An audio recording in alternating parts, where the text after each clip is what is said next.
നമ്മളിതിൽ പറഞ്ഞിരിക്കുന്നതെന്ന് വെച്ചാൽ ഫസ്റ്റ് കാര്യം 1945 ആയപ്പോഴത്തേക്കും എന്താണ് ലിയാഖത്ത്, അതായത് ദേശായി ലിയാഖത്ത് പാക്ട് എന്ന് പറയുന്ന ഒരു ഉടമ്പടി ഉണ്ടായി.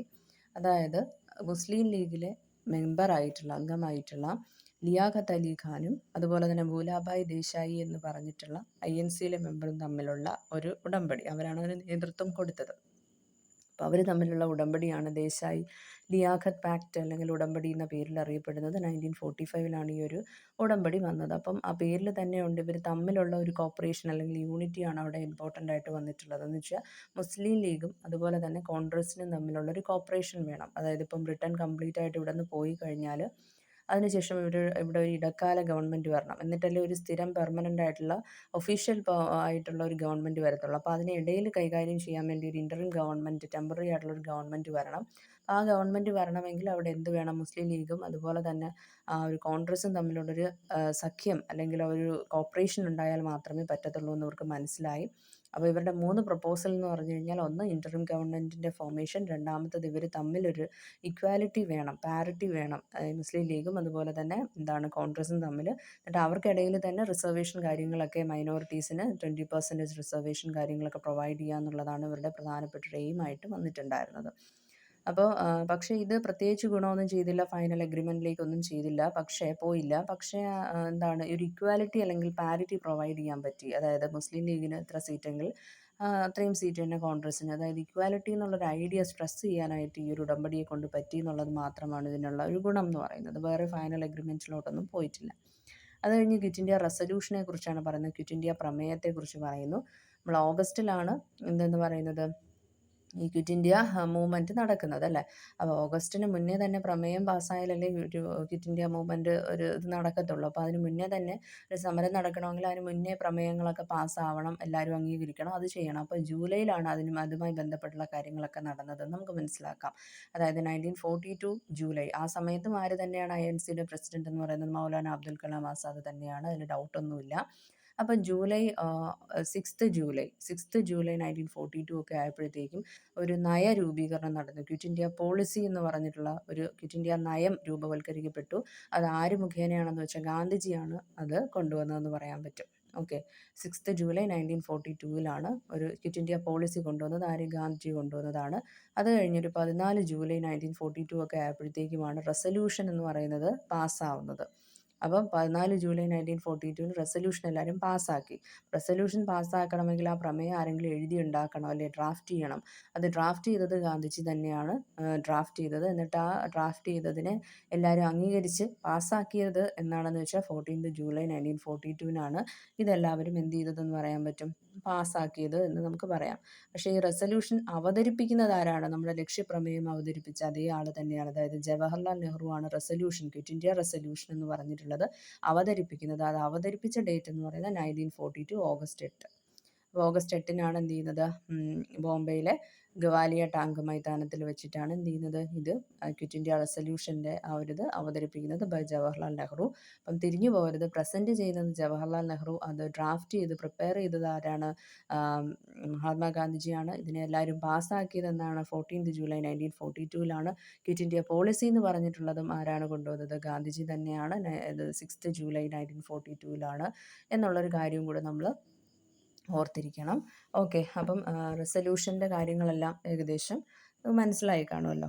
ഇനി അത് കഴിഞ്ഞിട്ട് പറഞ്ഞിരിക്കുന്ന കാര്യമാണ് നമ്മുടെ 3 പാർട്ടികൾ ഇതിനെ സപ്പോർട്ട് ചെയ്തിട്ടില്ലായിരുന്നെന്ന് ഞാൻ പറഞ്ഞു. ക്വിറ്റ് ഇന്ത്യ മൂവ്മെൻറ്റിന് Hindu Mahasabha, Communist Party of India, Muslim League എന്ന് പറഞ്ഞായിരുന്നു. അതിൻ്റെ നേതാക്കളുടെ പേരും പറഞ്ഞിട്ടുണ്ടായിരുന്നു. ഹിന്ദു മഹാസഭയാവുമ്പോൾ സവർക്കർ, അതുപോലെ കമ്മ്യൂണിസ്റ്റ് പാർട്ടി എന്ന് പറയുമ്പോഴത്തേക്കും അതിലും ഒരു വ്യക്തി ഉണ്ടായിരുന്നു. ആരായിരുന്നു? കമ്മ്യൂണിസ്റ്റ് പാർട്ടി ഓഫ് ഇന്ത്യ എന്ന് പറയുമ്പോഴത്തേക്കും മുസ്ലിം ലീഗ് എന്ന് പറയുന്നതും ഉണ്ടായിരുന്നു. മുസ്ലിം ലീഗിൽ നമുക്കറിയാം മുഹമ്മദ് അലി ജിന്നയായിരുന്നു മുസ്ലിം ലീഗിൽ ഉണ്ടായിരുന്ന വ്യക്തി എന്ന് പറഞ്ഞിട്ടുള്ളത്.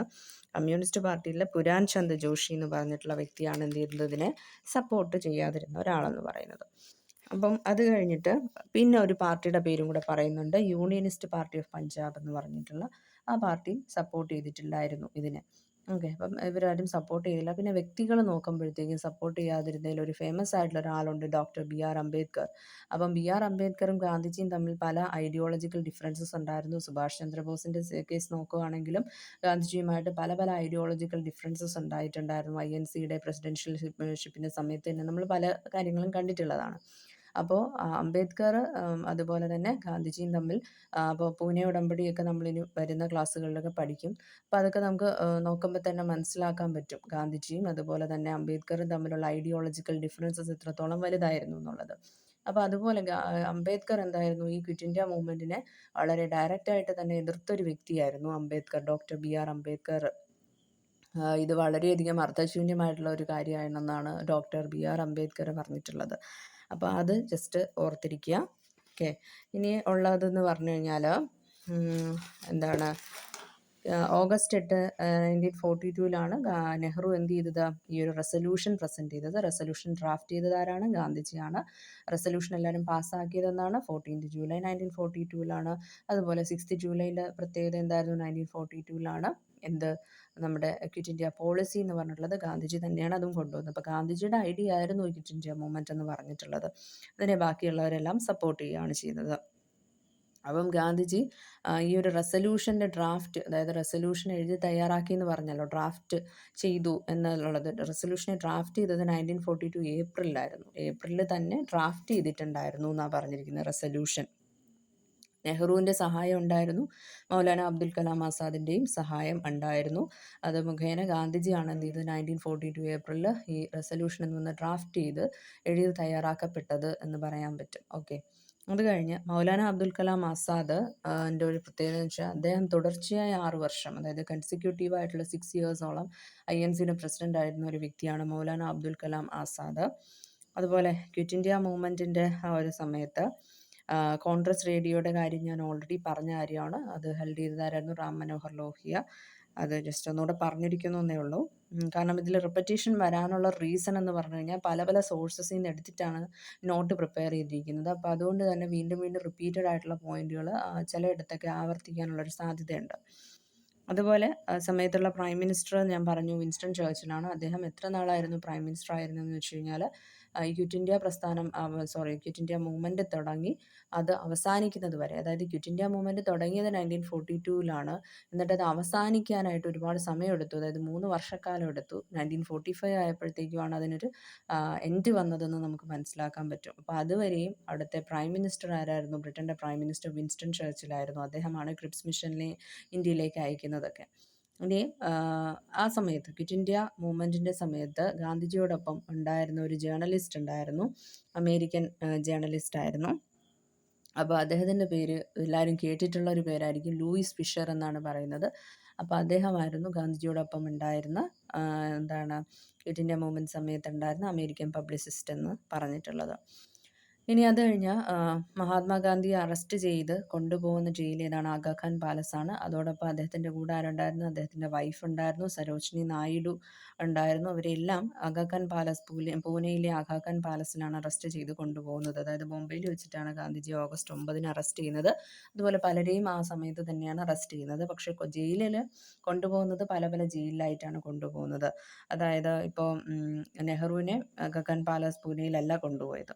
അപ്പോൾ ജയപ്രകാശ് നാരായൺ അദ്ദേഹത്തിനെ കെപ്റ്റ് ചെയ്ത ജയിലെന്ന് പറയുന്നത് ഹസാരിബാഗ് ജയിലാണ്. ഹസാരിബാഗ് ജയിൽ. അപ്പോൾ ഈ ഹസാരിബാഗ് ജയിലിൽ നിന്ന് അദ്ദേഹം അതിസാഹസികമായിട്ട് രക്ഷപ്പെട്ടു. കാരണം വളരെ സേഫ്റ്റിയും പ്രൊസീജിയേഴ്സൊക്കെ ഉള്ള ഒരു ജയിലായിരുന്നു. പക്ഷേ അവിടെ നിന്ന് അദ്ദേഹം രക്ഷപ്പെട്ടിട്ട് അണ്ടർഗ്രൗണ്ട് ആക്ടിവിറ്റീസ് ഒക്കെ നടത്തിയിട്ട് ഉള്ള ഒരു വ്യക്തിയായിരുന്നു. അതുപോലെ അരുണ ആസഫ് അലിയുടെ കാര്യം ഞാൻ ഓൾറെഡി പറഞ്ഞു. പിന്നെ ഒരു കാര്യം ഓർക്കേണ്ടത്, ഗ്വാലിയ ടാങ്ക് മൈതാനത്തിൽ 1942 നടന്ന ഈ മൂവ്മെൻറ്റിൻ്റെ അന്ന് ഫ്ലാഗ് ഹോസ്റ്റ് ചെയ്തത്. അപ്പം ആരായിരുന്നു? അരുണ ആസിഫ് അലി ആയിരുന്നു. അരുണ ആസിഫ് അലിയാണ് ഹോസ്റ്റ് ഫ്ലാഗ് ഹോസ്റ്റ് ചെയ്തത് അരുണ ആസിഫ് അലി ആയിരുന്നു എന്നുള്ള കാര്യം ഓർത്തിരിക്കുക. അതുപോലെ C രാജഗോപാലാചാരി ഒരു പാംലെറ്റ് ഇഷ്യൂ ചെയ്തിട്ടുണ്ടായിരുന്നു ക്വിറ്റ് ഇന്ത്യ മൂവ്മെൻറ്റിൻ്റെ സമയത്ത്. ആ പാംലെറ്റിൻ്റെ പേരെന്ന് പറഞ്ഞാൽ ദ വേ ഔട്ട് എന്നാണ് പറഞ്ഞിരിക്കുന്നത്, പുറത്തേക്കുള്ള വഴി എന്ന് പറഞ്ഞിട്ടുള്ള ഒരു രീതിയിൽ C രാജഗോപാലാചാരി ഒരു പാംലെറ്റ് ഇഷ്യൂ ചെയ്തിട്ടുണ്ടായിരുന്നു എന്ന് പറയാം. അപ്പം that includes a solution to the constitutional deadlock. അപ്പം ക്വിറ്റ് ഇന്ത്യ സമര സമയത്താണ് എന്ത് ചെയ്തത്, C Rajagopalachari the way out എന്ന് വന്നിട്ടുള്ള പാംലെറ്റ് റിലീസ് ചെയ്തത്, എൻറ്റൈറ്റിൽഡ് ആയിട്ടുള്ള പാംലെറ്റ് റിലീസ് ചെയ്തത്.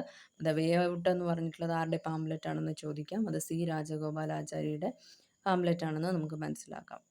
ഓക്കെ, ഇനി ഇത് അടുത്ത കാര്യം എന്ന് വെച്ച് കഴിഞ്ഞാൽ, ഇപ്പം ഗവാലിയ ടാങ് മൈതാനത്തിൻ്റെ നിലവിൽ ഇന്ന് അറിയപ്പെടുന്നത് എന്താണ്, ഓഗസ്റ്റ് ക്രാന്തി മൈതാനം എന്നാണ് അറിയപ്പെടുന്നത്.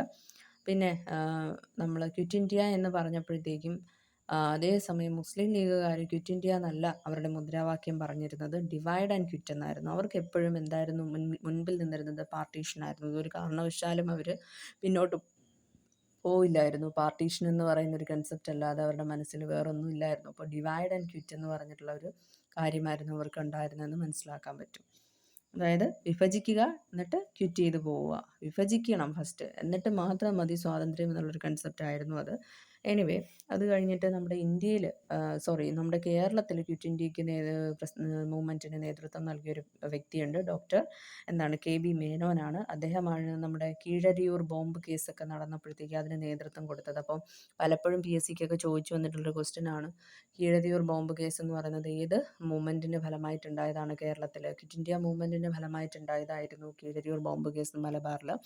അപ്പോൾ അതെന്ന് പറയുന്നത് എന്താണ്, ഡോക്ടർ KB മേനോൻ ആണ് അതിന് നേതൃത്വം കൊടുത്തിരുന്ന വ്യക്തി. ക്വിറ്റ് ഇന്ത്യ സമരത്തിന് നേതൃത്വം നൽകിയ വ്യക്തി കേരളത്തിൽ KB മേനോനാണ്. അതുപോലെ തന്നെ ബ്രിട്ടീഷ് ഇന്ത്യയിൽ നടന്ന അവസാനത്തെ ഒരു ബഹുജന പ്രക്ഷോഭമാണ് എന്തെന്ന് പറഞ്ഞിട്ടുള്ളത്, ഈ ഒരു ക്വിറ്റ് ഇന്ത്യ മൂവ്മെൻറ്റ് എന്ന് പറഞ്ഞിട്ടുള്ളത്. ബ്രിട്ടീഷ് ഇന്ത്യയിൽ നടന്ന അവസാന ബഹുജന പ്രക്ഷോഭമാണെന്ന് പറയാം നമുക്ക് ഇതിനെ. കാരണം അതിനുശേഷം പിന്നെ നമുക്ക് സ്വാതന്ത്ര്യം കിട്ടി. ഓക്കെ, അപ്പം ഗാന്ധിജി ക്വിറ്റ് ഇന്ത്യ എന്ന ആശയം പറഞ്ഞ പത്രം, ഗാന്ധിജിയുടെ പത്രമുണ്ട് ഹരിജൻ, കേട്ടിട്ടുണ്ടായിരിക്കും. അപ്പോൾ ഹരിജൻ എന്നുള്ള പത്രത്തിലൂടെയാണ് എന്ത് ചെയ്തത്, ക്വിറ്റ് ഇന്ത്യ എന്ന് പറയുന്ന ആശയം പറഞ്ഞത്. അപ്പം ഞാൻ ചോദിക്കട്ടെ, ഹരിജൻ എന്നുള്ളൊരു വാക്ക് ഇന്ന് നമ്മൾ യൂസ് ചെയ്യാറുണ്ടോ? ഇല്ല. അപ്പോൾ ഹരിജൻ എന്നുള്ള വാക്ക് യൂസ് ചെയ്യില്ല, അതിന് പകരം ദളിത് എന്ന് പറഞ്ഞിട്ടുള്ളത് ആരാണ് ആ ഒരു വാക്ക് പ്രപ്പോസ് ചെയ്തത്? ഡോക്ടർ BR അംബേദ്കർ ആണ്. ആ ഒരു വാക്കാണ് നമ്മളിപ്പോൾ യൂസ് ചെയ്യുന്നത്. ഹരിജന് കുറച്ച് സ്പിരിച്വാലിറ്റി കൺസെപ്റ്റൊക്കെ ഉള്ളത്, അതായത് ഹരിജൻ, ഹരിയുടെ ജനങ്ങൾ എന്ന് പറയുമ്പോൾ വിഷ്ണുവിൻ്റെ ജനങ്ങൾ എന്ന് പറയുമ്പോൾ ഒരു ഗോഡ്, ഒരു സ്പിരിച്വാലിറ്റി കൺസെപ്റ്റ് വരുന്നത് ഭയങ്കര കോൺട്രഡിക്ടറി ആയിട്ട് തോന്നിയതുകൊണ്ട് സുപ്രീം കോർട്ട് ആ ഒരു ടേമിനെ, അതായത് this term was also proposed by Gandhiji. So അതിനെ അങ്ങ് റിമൂവ് ചെയ്തതിന് ശേഷം ഇപ്പോൾ ദളിത് എന്നുള്ള വാക്കാണ് യൂസ് ചെയ്യുന്നത്. ക്വിറ്റ് ഇന്ത്യ പ്രസ്ഥാനത്തിൻ്റെ മറ്റൊരു നേതാവ് രാം മനോഹർ ലോഹിയ നമുക്കറിയാവുന്നതാണ്. അപ്പോൾ ക്വിറ്റ് ഇന്ത്യയെക്കുറിച്ച് ഗാന്ധിജി പറഞ്ഞിട്ടുള്ളത് ഏത് പത്രത്തിലായിരുന്നു എന്ന് പറയാം, ഹരിജൻ എന്ന് പറഞ്ഞിട്ടുള്ള പത്രത്തിലായിരുന്നു ക്വിറ്റ് ഇന്ത്യയെക്കുറിച്ച് അദ്ദേഹം പറഞ്ഞിട്ടുണ്ടായിരുന്നത്. ഇനി ക്വിറ്റ് ഇന്ത്യ സമരകാലത്ത് വധിക്കപ്പെട്ട സ്വാതന്ത്ര്യ സമര സേനാനി ആരാന്ന് വെച്ചാൽ മാതങ്കിനി ഹസ്രയാണ് ക്വിറ്റ് ഇന്ത്യ സമരകാലത്ത് വധിക്കപ്പെട്ട സ്വാതന്ത്ര്യ സമര സേനാനി. 1940 സെപ്റ്റംബറിൽ ക്വിറ്റ് ഇന്ത്യ സമരത്തിന് മുന്നോടിയായി നടന്ന സമരമാണ് വ്യക്തി സത്യാഗ്രഹം. 1940 നടന്നത്. ആ വർഷം ഒന്ന് നോട്ട് ചെയ്യുക, കാരണം പലപ്പോഴും ഈ വർഷം ചോദിക്കാറുണ്ട്. ആദ്യ വ്യക്തി സത്യാഗ്രഹി ആരായിരുന്നു എന്ന് ചോദിച്ചാൽ വിനോബ ഭാവെ. ഈ വ്യക്തി സത്യാഗ്രഹം എന്ന് പറയുമ്പോൾ ഓരോ വ്യക്തികളും സെപ്പറേറ്റ് ആണ് ഈ സത്യാഗ്രഹം നടത്തുന്നത്. എന്നാൽ ഇവരെല്ലാം കൂടെ ഒന്നിച്ച് നിന്ന് സത്യാഗ്രഹം ആക്കിയതാണ് ക്വിറ്റ് ഇന്ത്യ മൂവ്മെൻറ്റ്. എന്നാൽ മാത്രമേ ഫലം കാണുമെന്ന് ഗാന്ധിജി വിശ്വസിക്കുകയും ചെയ്തിരുന്നു. അപ്പം വിനോബ ഭാവെ എന്ന് പറയുന്ന അദ്ദേഹമൊക്കെ ഗാന്ധിജിയുടെ ശിഷ്യനായിട്ട് വരുന്ന ഒരു വ്യക്തിയാണ്. ക്വിറ്റ് ഇന്ത്യ പ്രമേയം എഴുതി തയ്യാറാക്കിയത് ഗാന്ധിജിയാണ്. അവതരിപ്പിച്ചത് ആരാണ്? നെഹ്റുവാണ് അവതരിപ്പിച്ചത്. അതൊക്കെ നിങ്ങൾക്കറിയാം. വ്യക്തി സത്യാഗ്രഹം നടന്നത് 1940 സെപ്റ്റംബറിലാണ്.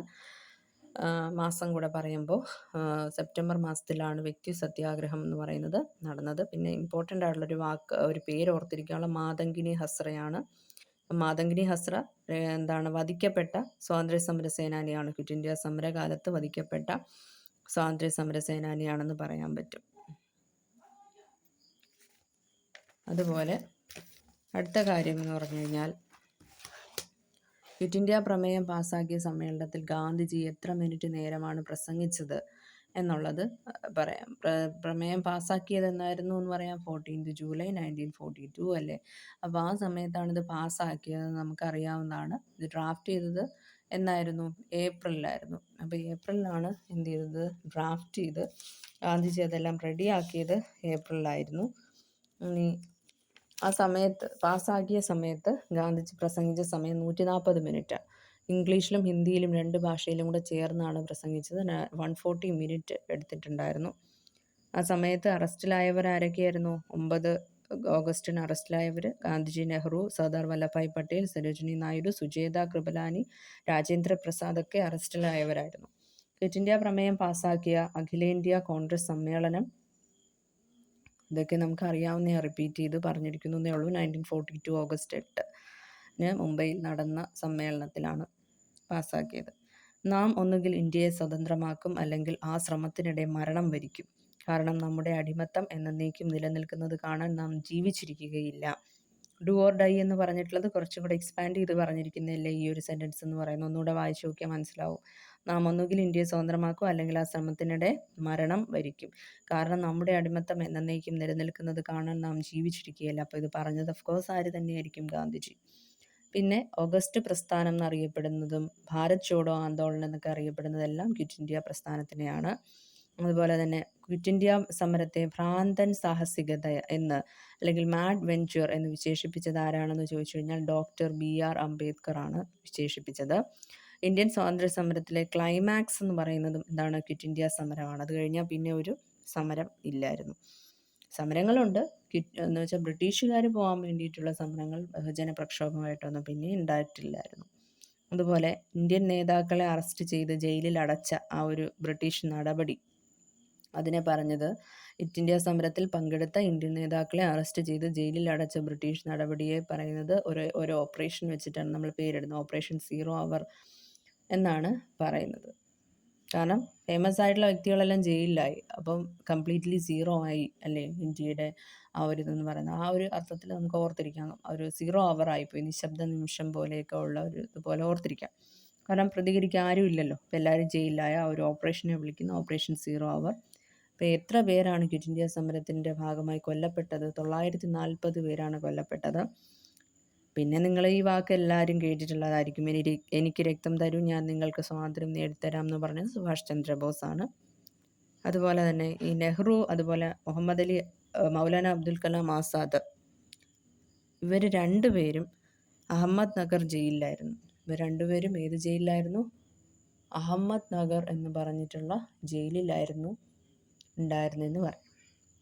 നെഹ്റുവും അതുപോലെ തന്നെ മൗലാന അബ്ദുൽ കലാം ആസാദും അഹമ്മദ് നഗർ ജയിലിലായിരുന്നു ഉണ്ടായിരുന്നത്. അപ്പം ആഗാഖാൻ പാലസിലാണ് മറ്റുള്ളവരെല്ലാം, ഗാന്ധിജി, കസ്തൂർബ ഗാന്ധി, സരോജിനി നായിഡു എല്ലാം ആഗാഖാൻ പാലസിലായിരുന്നു. ഹസാരിബാഗ് ജയിലിലായിരുന്നു ജയപ്രകാശ് നാരായൺ ഉണ്ടായിരുന്നത്. അഹമ്മദ് നഗർ ജയിലിലായിരുന്നു ആരുണ്ടായിരുന്നത്? നെഹ്റുവും ആസാദും ഒക്കെ ഉണ്ടായിരുന്നത്.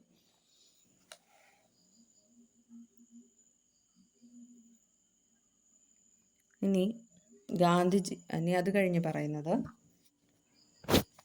അപ്പോൾ നെഹ്റു അഹമ്മദ് നഗർ ജയിലിലായിരുന്ന സമയത്താണ് ഡിസ്കവറി ഓഫ് ഇന്ത്യ എന്ന് പറയുന്ന കൃതി എഴുതിയത്. എന്നിട്ട് അത് അഹമ്മദ് നഗർ ജയിലിലുണ്ടായിരുന്ന അദ്ദേഹത്തിൻ്റെ കൂടെ ഉണ്ടായിരുന്ന സഹതടവുകാർക്ക് അത് സമർപ്പിക്കുകയും ചെയ്തിട്ടുണ്ടായിരുന്നു. അപ്പം അരുണ ആസിഫ് അലിയെ ക്വിറ്റ് ഇന്ത്യ സമര നായിക എന്ന് വിശേഷിപ്പിച്ചത് ആരാണ്? ഗാന്ധിജിയാണ് വിശേഷിപ്പിച്ചത്.